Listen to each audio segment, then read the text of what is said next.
আমরা এতদিনে ফ্রেঞ্চ ভার্ভে দুটো বড় গ্রুপ আইআর আর ইআর দেখে ফেলেছি। আজ আমরা আসছি তৃতীয় গ্রুপে, আর ই গ্রুপ।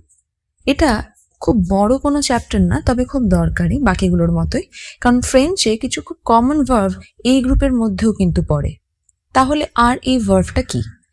যেসব ভার্ভ আর ই দিয়ে শেষ হচ্ছে তাদেরকে আর ই ভার্ভ গ্রুপে ফেলা হয়। যেমন ধরো attendre, vendre, répondre। প্রথমটার মানে অপেক্ষা করা, দ্বিতীয়টার মানে বিক্রি করা, আর তৃতীয়টার মানে উত্তর দেওয়া। এই ভার্ভগুলো আমাদের দৈনন্দিন জীবনে খুব স্বাভাবিকভাবে ব্যবহার করা হয়। আগের মতোই এখানেও ভার্ভের মূল রূপ, যেটা ডিকশনারিতে পাওয়া যায়, ইনফিনিটিভ ফর্ম বলে।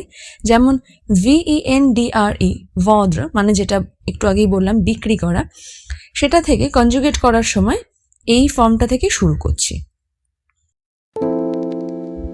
আর ই ভার্ভস কনজুগেট করার সময় ভার্ভ থেকে প্রথমে আর ই বাদ দেব, তারপর সাবজেক্ট অনুযায়ী এন্ডিংটাকে যোগ করব, ঠিক আগের মতো। আর ই ভার্ভস এর প্রেজেন্ট টেন্সের এন্ডিংগুলো একটু বলে দিই।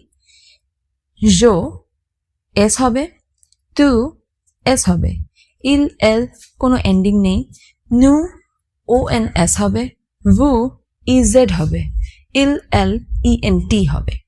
এখানে একটা গুরুত্বপূর্ণ বিষয় হলো ইল এল ফর্মের কোনো এন্ডিংই থাকে না, এটা কিন্তু মনে রাখবে, বিশেষ করে এই ভার্ভ গ্রুপের ক্ষেত্রে।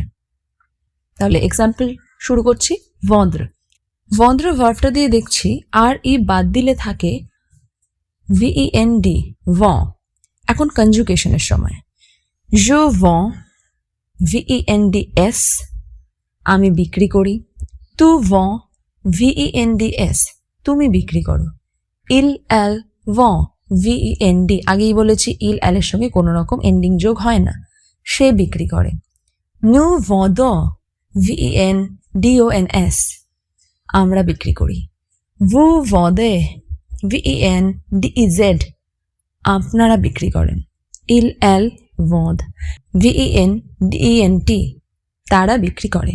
এখানে লক্ষ্য করলে দেখা যাবে এন্ডিংগুলো কিন্তু খুব ছোট এবং সরল, খুব সিম্পল। আর একটা এক্সাম্পল নিই, attendre, ATTENDRE, এটার মানে অপেক্ষা করা। এই ক্ষেত্রে আমরা সেম এন্ডিং দিয়ে বসাবো, একেবারেই আমি বলছি। j'attends, আমি অপেক্ষা করি, tu attends, তুমি অপেক্ষা করো, nous attendons, আমরা অপেক্ষা করি। এই ভার্ভটা খুব ন্যাচারাল কনভারসেশনে ব্যবহৃত হয়। ER, IR, RE, এই তিনটে ভার্ভ গ্রুপের মধ্যে একসঙ্গে দেখলে ছোট্ট কয়েকটা তুলনা থাকতেও পারে, আবার অনেকটা মিলও থাকতে পারে। একবার আমি রিপিট করছি। ER ভার্ভস সব থেকে কমন সহজ প্যাটার্ন, IR ভার্ভস ISS প্যাটার্নে থাকে, আর RE ভার্ভ এন্ডিংটা খুব ছোট। ইল এলের ক্ষেত্রে তো এন্ডিং নেই। সমস্ত রুলসগুলো প্রতিবারের মতন আমি পোস্ট করে দিচ্ছি লিখে, সেটার সাথে একবার চেক করে নেবে। সব আরই ভার্ভ কিন্তু একই রকম প্যাটার্ন ফলো করে না, কিছু ভার্ভ ইররেগুলার হয়ে থাকে, কিন্তু শুরুতেই রেগুলার ভার্ভ প্যাটার্নটাই ভালোভাবে বোঝা গুরুত্বপূর্ণ, কারণ এটাই ফাউন্ডেশন তৈরি করে। বেশিরভাগ ভার্ভ গ্রুপ তো এইভাবেই তৈরি হয়। এখন তোমার জন্য ছোট্ট একটা প্র্যাকটিস, একটা আরই ভার্ভ নিয়ে নিজের মতন একটা সেন্টেন্স বানাও। পরের এপিসোডে আমরা তিনটে verb group ER, IR, RE একসাথে রেখে একটা ক্লিয়ার কম্প্যারিজন দেখব ডিটেলে, সেখানেই পুরো ছবিটা আরো পরিষ্কার হবে।